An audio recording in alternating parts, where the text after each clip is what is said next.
I believe we were down there for 5 days. I believe I was at St. Bernard High. When we left, it had receded, but it was still, when we left, it was probably 5 feet water still.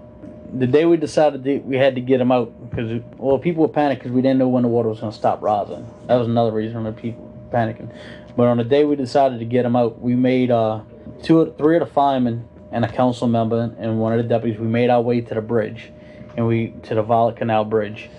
And we noticed, we knew up on the bridge the parish had parked their dump trucks up on the bridge. So we got to the bridge by boat.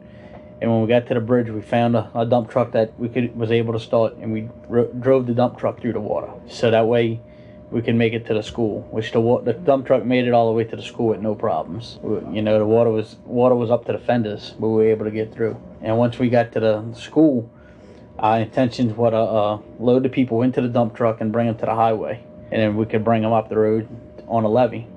Well, as soon as we got the dump truck loaded, the dump truck stalled and we couldn't get it started. But we still was able to use it in the fact that was like another level to get people down to. We were able to load people off the roof into the dump truck, and then we could put them in boats.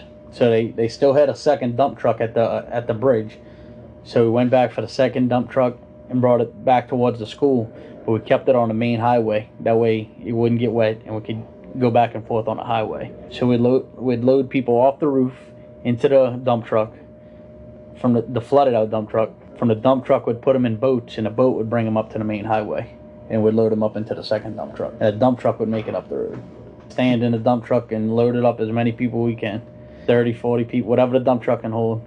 And like some of the older people and some of the older people or people that got sick after the helicopters left, we'd have chairs in the dump truck for them to sit on, because they wouldn't be able to make the ride. So we did that pretty much all day long with ferrying people from boat to dump truck.